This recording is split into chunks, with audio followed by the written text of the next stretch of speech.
It is week 4 for our online learning together. We are going to be drawing a house on a hill today. But before we get started with that, we do want to go ahead and read our quote, which says, to live a creative life, we must lose our fear of being wrong. So as you guys are creating today, if you'd like to change something up, for example, if you want your bunny to instead be a dog, or the trees are a little bit different, maybe it's one that you have in your backyard instead of the ones that you see on the examples here, don't be afraid to change something up a little bit.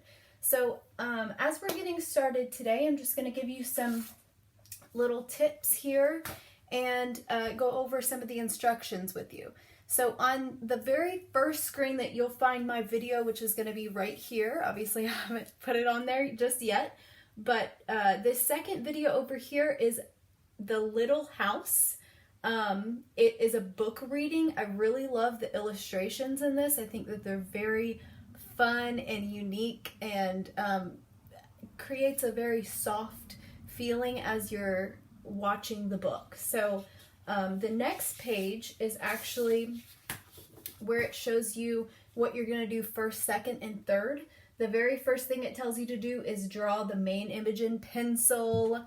Pencil is a great first step for you, so that you can erase anything that you make a mistake on. Next, you're going to trace your pencil lines. It says in a black Sharpie. If you don't have black Sharpie, you could use crayon, pen, marker. If you are going to use crayon or marker, I would suggest using the black outline at the very end instead of step number 2. It would be step number 3. So just a thought there, but I'm going to be doing mine with Sharpie and marker, so that won't be a problem for mine. And step number 3 says to use a marker or any other coloring device. Again, if you don't have something that this suggests, you can absolutely use something else. I'm just going to give you today some tips on how to use the markers for this particular project. This should take you about 30 minutes. If you're really working hard on it, maybe 45 minutes. Feel free to spread this out throughout the week. It does not have to all be done in one session. So let's go ahead and get started with the actual drawing here. So you have your steps over here that starts drawing the hills, but before we draw the hills, just like we did last week, we're going to use our pencil to draw very, very light lines across our paper. And the idea with drawing the light lines for registration, there's 2 lines, one vertical line and one horizontal line. The purpose for that is so that we can map out and really plan out where everything is going to go. If you are looking at these lines as you're drawing, it's going to help everything to be proportioned correctly.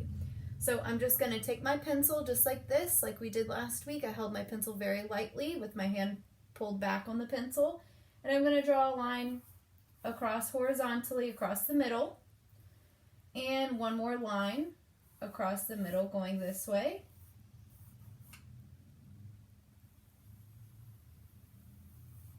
Okay, now whenever I'm drawing my hills, I know where the hills should be. So this very first hill is pretty close to the center horizontal line, but a tiny bit down.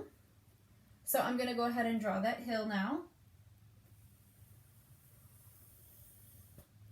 Okay, my next hill is the one over to the right. It starts about at this middle vertical line here and goes off the page over there. The next hill is going to start on this second hill here and end on the piece of paper over there. And I'm going to go ahead and just go over these real quickly.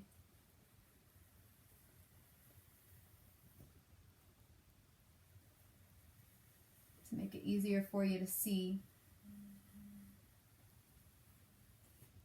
Now I have all 3 hills drawn. The next thing I'm going to be drawing is this little pathway here. So the pathway, I'm going to actually start at this further back hill, the hill in the middle here that the house is going to be on top of. And I'm going to draw my curved lines, lots of curved lines in this drawing here. It curves outward and back in and touches this very front hill here. So I'm going to do that one more time. You'll notice the spacing gets larger as it gets closer to you. That's because of perspective. So the next lines that I'm going to draw for the pathway here, instead of curving this direction, they're going to curve this direction. So this line is going to start past this one here. It's going to come all the way out. Now this pathway is actually very large, very wide. So it stops at the edge of the paper over here. Kind of crooked. It's a little bit difficult to draw on a vertical surface, but that's okay. So my next one here, I'm going to draw that one more time. But this one actually stops at the bottom of the paper instead of the side of the paper over here like that one did. So the next step is to draw the house over here on the hill. It takes up the majority of the width of the hill. So I'm going to draw one vertical line,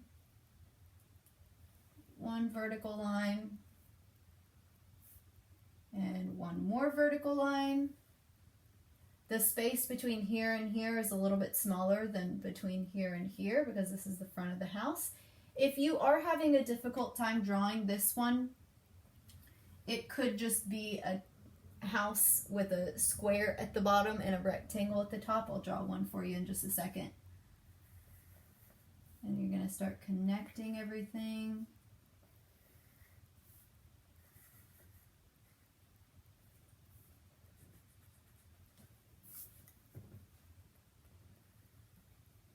Okay, if you wanted that other more simple house, I'm just going to go ahead and draw it.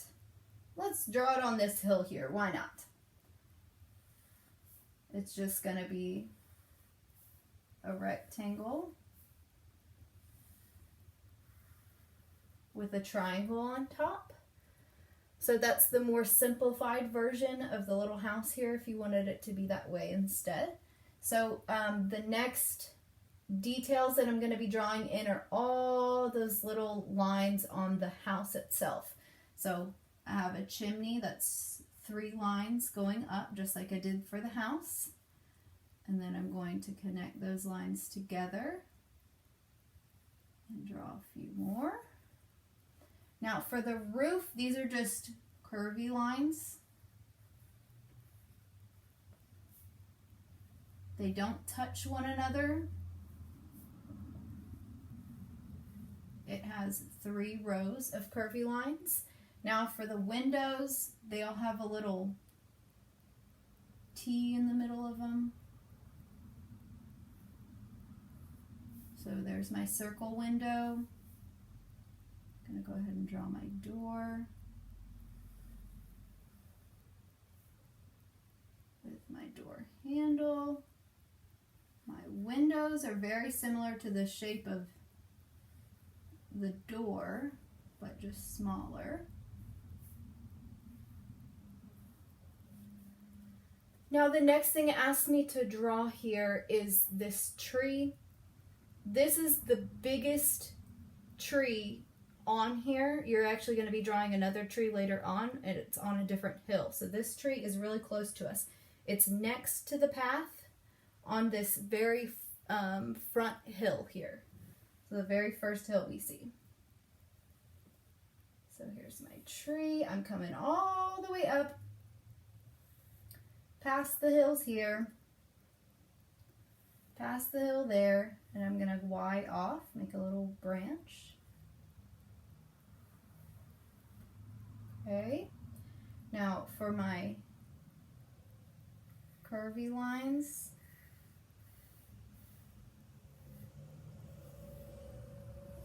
there's my tree there. Now yours might be able to reach a little bit further, but I didn't want to block that extra little house there that I drew. So it also has a few little, what would be maybe leaves as texture that I'm adding in there. The next step that shows me is down here at the bottom. You're drawing some strands of grass a little bush in your bunny. So this is past the center line here. The grass is past the center line.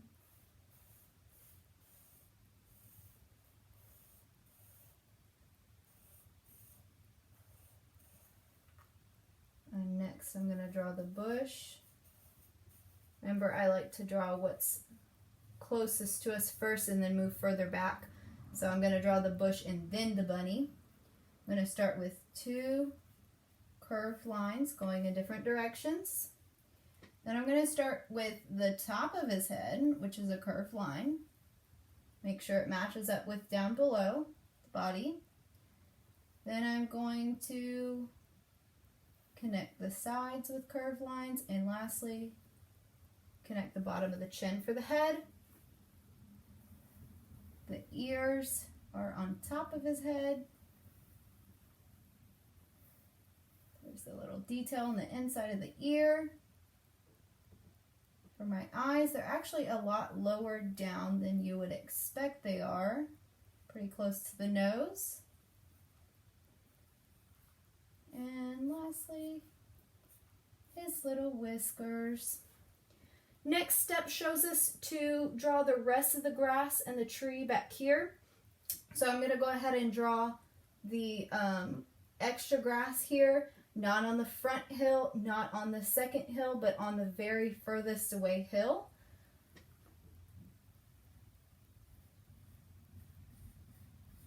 If you wanted to draw some extra flowers here, you could.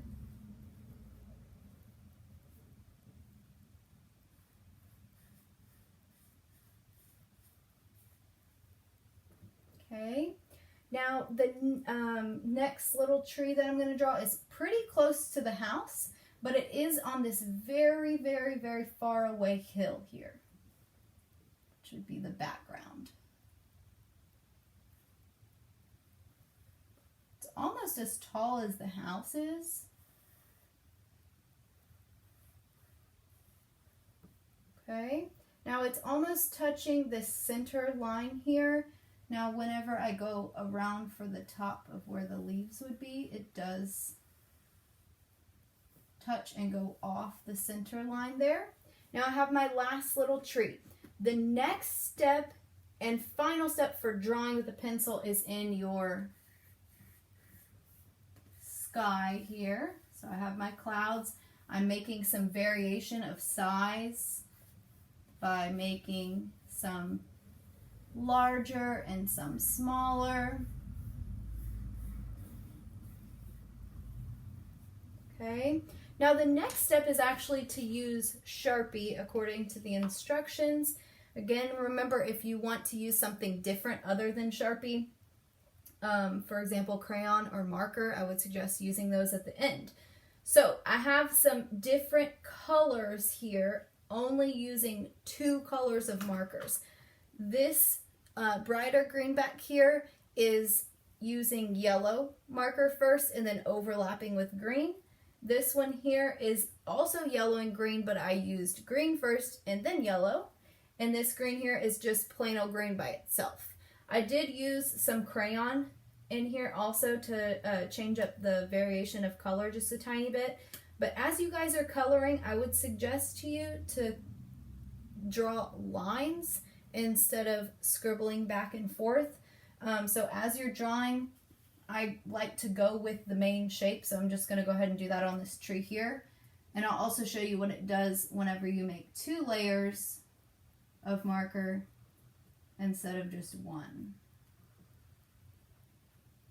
So I'm going with the shape.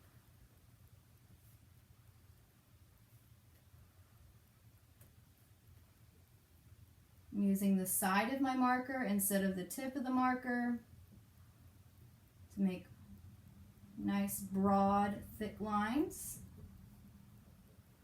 Okay, now I'm going to go over it just one more time to make it a little bit darker.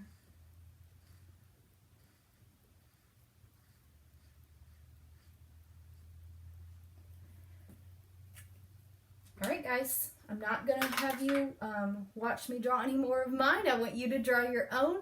So I hope that you guys have fun and send me pictures of what you've created on Dojo if you'd like to. That's the sharing aspect of our artistic process. So have fun and can't wait to see your artwork.